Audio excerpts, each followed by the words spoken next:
going on. What do you have coming up? What are your goals for this year that you can share? This year, it's already starting off crazy. It's 2011 now for just 12 days, and I was in Russia when the new year came. I was performing in shows there. I came home immediately to start doing press for this book and to get the word out that I have a memoir and that I think it's great for everyone to read because it's a very American story. The cover art is crazy, and that's what people think of me, but the story inside is very, very common in this country. People work very hard to get where they are. So I've got this book. I've got the song now that's climbing the charts all over the place. I am planning my own spectacular stage show, not just an ice show, but I'll have dancers and porn stars and people dancing in cages and acrobats and singers and dancers and instrumentalists and just everyone. I want a huge sort of cabaret moment, including ice skating in a stage show. I'm planning that. I have another season of my hit, I guess I can say, reality series, Be Good Johnny Weir. Last season it was on the Sundance Channel. This year it's going to be on Logo. We're filming that already. I'm doing press all over the place. I am going to do a huge photo shoot for MAC Cosmetics the end of this month. And that's just the beginning of the year. Wow. Do you That's ever the first take quarter. downtime? I never get downtime. Do you prefer it that way? I definitely am a workaholic and prefer to constantly be going. Of course, I need to sleep. I even thought of, checking into a spa or even a rehab just to sleep for a week. And while that may not be the best thing to do, I need to go away for a week at some point and just turn all my phones off, turn the email off, turn all of these things off, and just relax. But my whole team does. It takes really an army to get me to these points where I'm at. But this year, 2011, is going to be very exciting. And hopefully this year I'll start training again for the 2014 Olympics in Sochi, Russia. Wow. I don't know how you fit it in, training. Well, it's hard to think to fit it in. And to be honest, it will take a complete commitment from me. So as much as I've been all over the place lately and on all the TV shows and in the newspapers and things like that, if I start to train for the Olympics again, you will not see me. I will be just like I was before Vancouver and just like I was before Torino, 4 years before that. Close my world off, train, compete, work, diet, live like an athlete, live like a monk, really. And that's what it takes to be an Olympian. You have to focus on the one objective. Now it's easy to do lots of things because nothing is the Olympics right now. But if I decide to do that again, you won't hear from me for 4 years. What's it like to go to the Olympics as, a competitor? The thing I remember most from my first Olympic Games in 2006, aside from my performances, and it was very bittersweet. My short program was wonderful. My free program was bad. I lost a medal for my country and for myself, and it was a lot to deal with at a young age.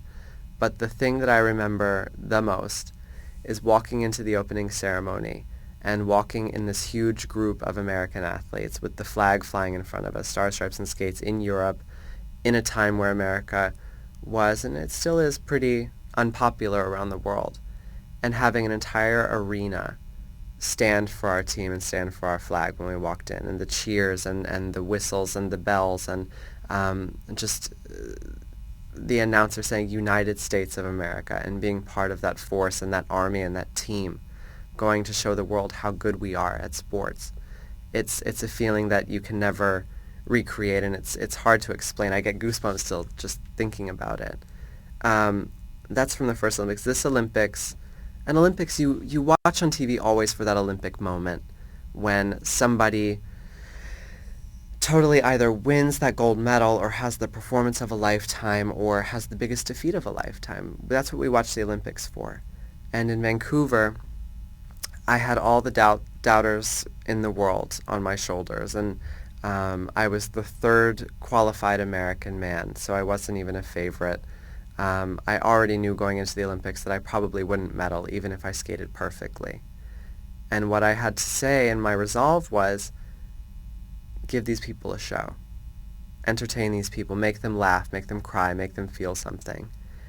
And the short program was excellent. It was great. It was the best that I'd done all season, and somehow I made it into the final group of 6 skaters for the gold medal round, the free program.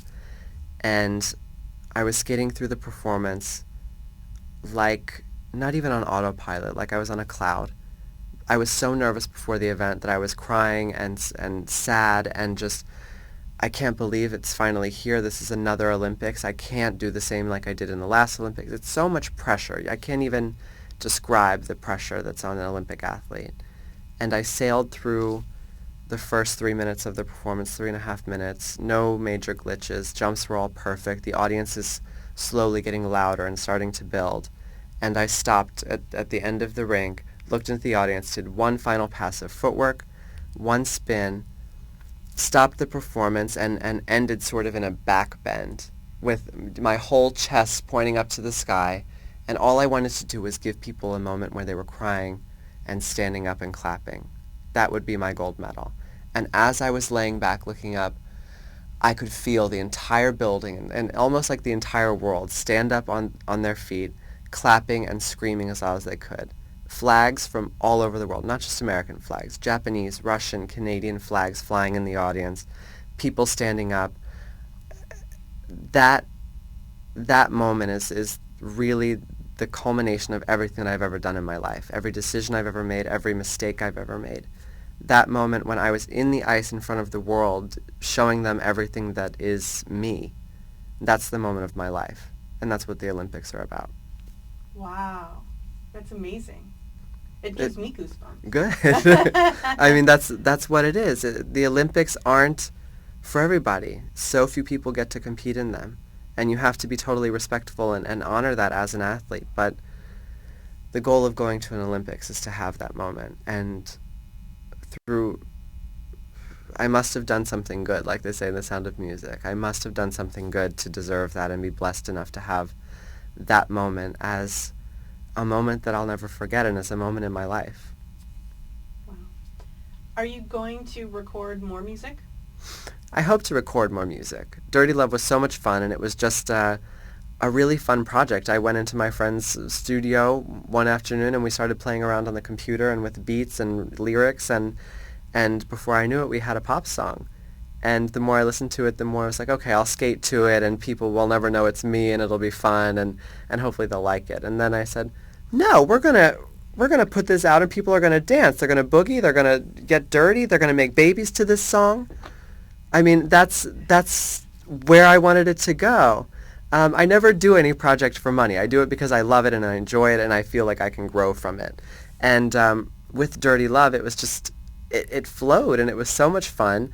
And when I put it out, people started saying, like, we know you can't sing as well as you sound on this record. You were obviously auto-tuned, which is funny. I wasn't auto-tuned as much as I thought I would have to be, which is good. But they were like, we know you're an athlete, you're a skater, you're not a singer, but this is good. We're proud of you, Johnny. You did a good job. And, with that said, I'd love to test myself and again, start taking voice lessons and improve my voice and see what kind of singer I could actually turn into. And not just do something for fun, but actually try to do it. You can't do anything. I mean, I taught myself to speak Russian. I learned to speak French. I learned how to figure skate. I now can throw a football quite well. There are lots of things I can do that I had to work for to do. And singing, I think, could be another one. It could be fun to record more music. Yeah, and hey, it's already #1 in Japan. That's amazing. I cannot believe it's #1 in Japan. It stayed there, for half the day, but still, it got to #1 in a foreign country where I'm not even promoting it right now. That's amazing, and that's a true testament to my fan base around the world. Good for you. All right, thank you so much. My pleasure, thank you. Good job. And actually, we need to just take a couple quick photos Okay. for our photo.